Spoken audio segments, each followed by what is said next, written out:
So here we are, middle of the English Channel. We're right on the edge of British and French territorial waters. It's a pretty calm day. Already there have been 3 migrant boats spotted.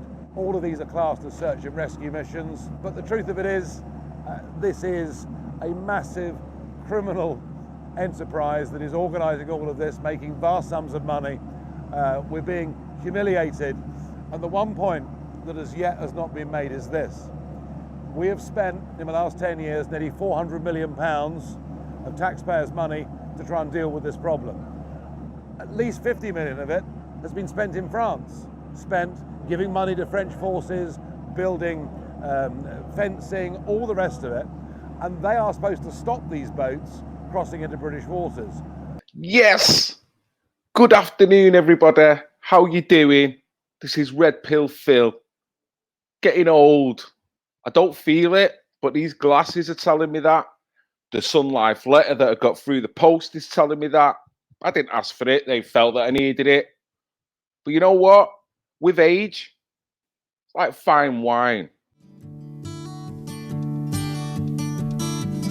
Old man, look at my life. I'm a lot like you were. An element of maturity, an element of rationale, an element of being just normal, seeing the world for the lumps and the bumps, not being afraid to call it out. Big hi and a low. Let me get these off. Yes. How you doing, everyone? I hope you're doing well. Thanks a lot for tuning in. Naughty Nigel is getting it. A big thank you to all the subbers. I don't always get back in touch with people. I don't always read the messages. So I do apologise for that. But you've got to appreciate I've got 101 things that I'm doing simultaneously. So reading the comments does have to become a scarcity, really. Having said that, there was a chap, a subber, who got in touch with me through Facebook called David Stewart. And he alerted me to things that were going on in Liverpool. And it was reverting to Nigel Farage. Nigel Farage. He's such a naughty boy. So we'll better look into it. Let's see what naughty Nigel's been up to. Red Pill Phil on YouTube. Let me tell you why you're here. You're here because you know something. What you know you can't explain, but you feel it. You felt it your entire life, that there's something wrong with you. You don't know what it is, but it's there, like a splinter in your mind, driving you mad. It is this feeling that has brought you to me. Red Pill. Thanks again, everyone. Liverpool FC fans tell Nigel Farage we look after each other after Anfield refugee rant.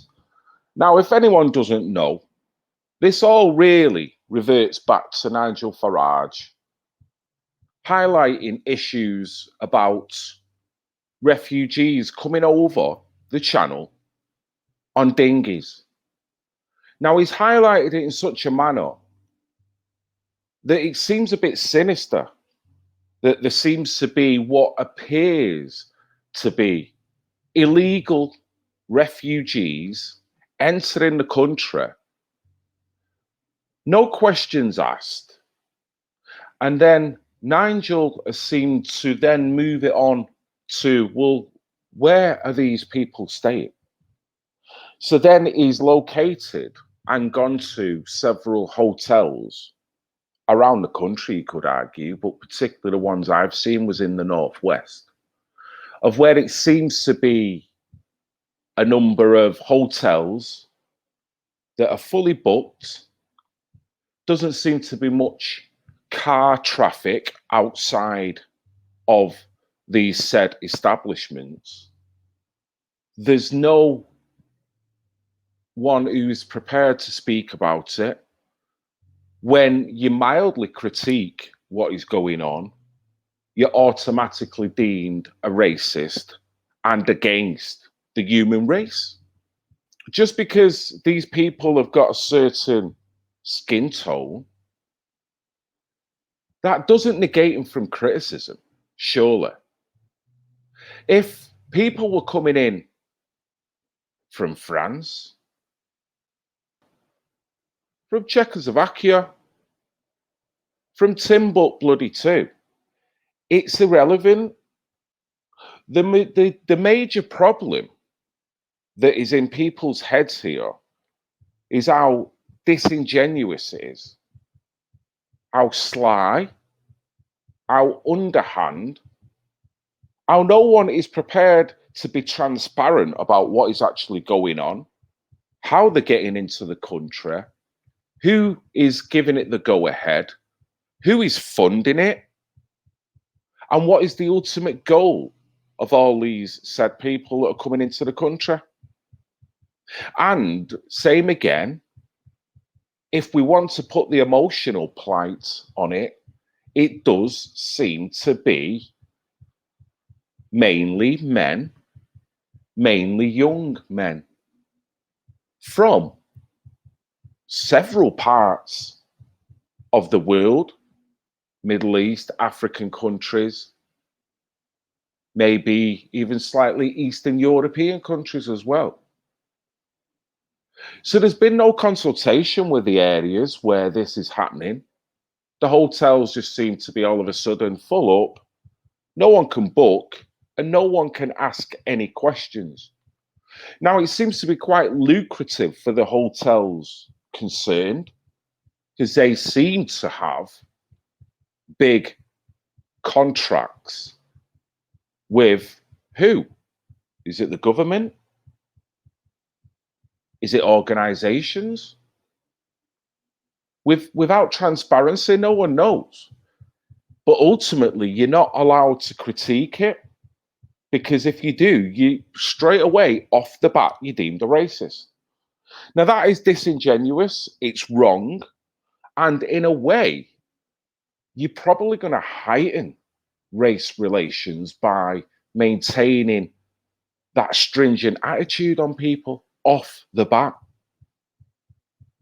And the arrogance that goes with that. So we're going to do this. We're going to bring all these people into our community. No questions asked.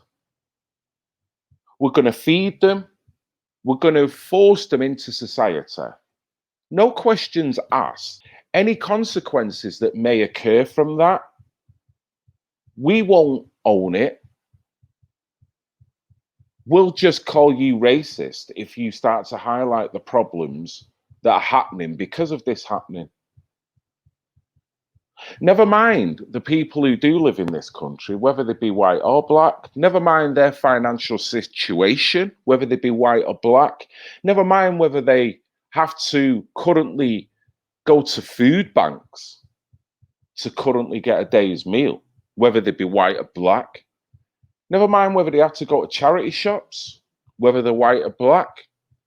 Never mind whether they have to sit outside of a supermarket with a dog on a rope in order to get enough money to eat, or maybe to buy a room for the night, whether they be white or black.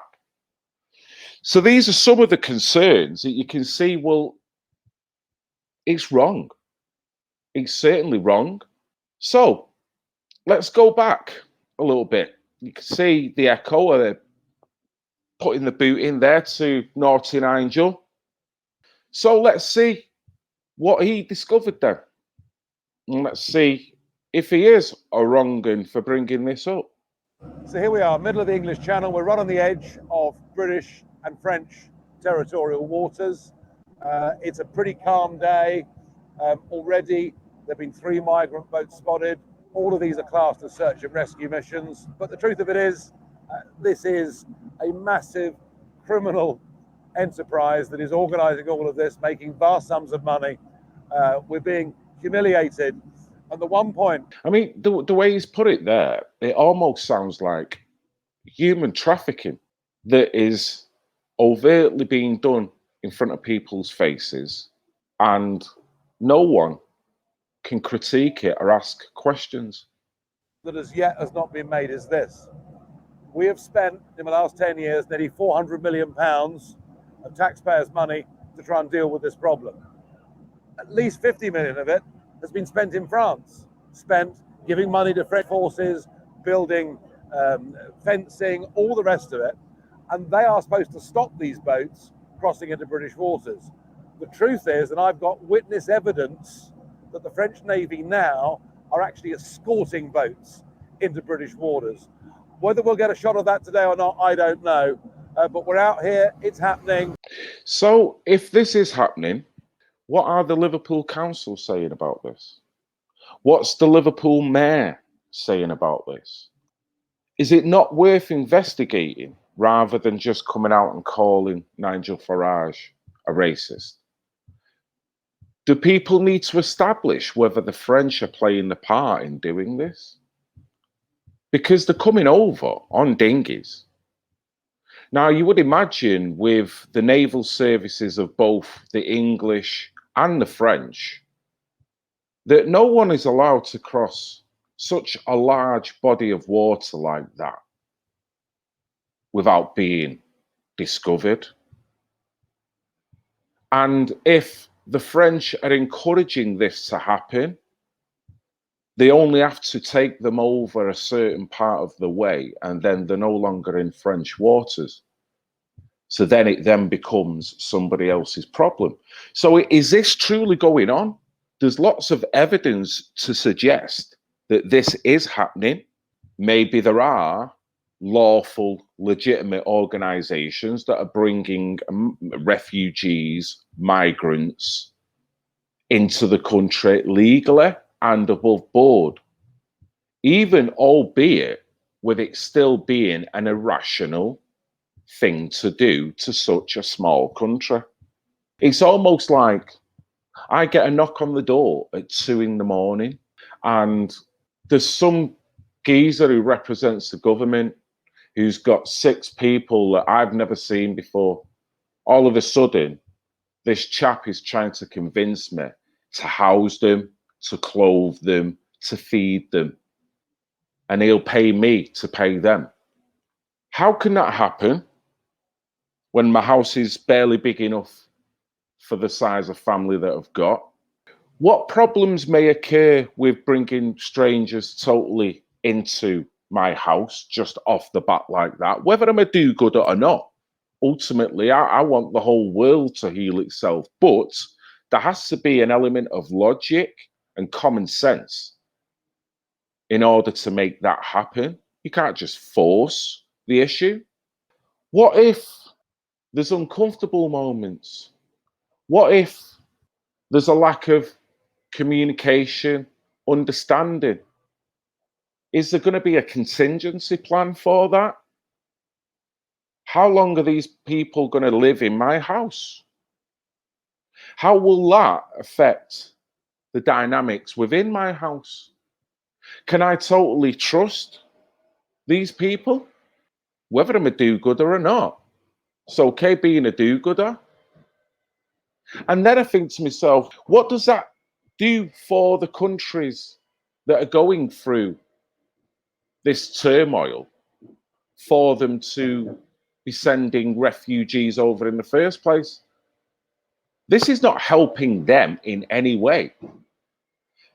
Would resources be best trying to make the countries of origin more hospitable for the indigenous people rather than a mass migration flow across Europe and the rest of the world? Doesn't seem to make sense.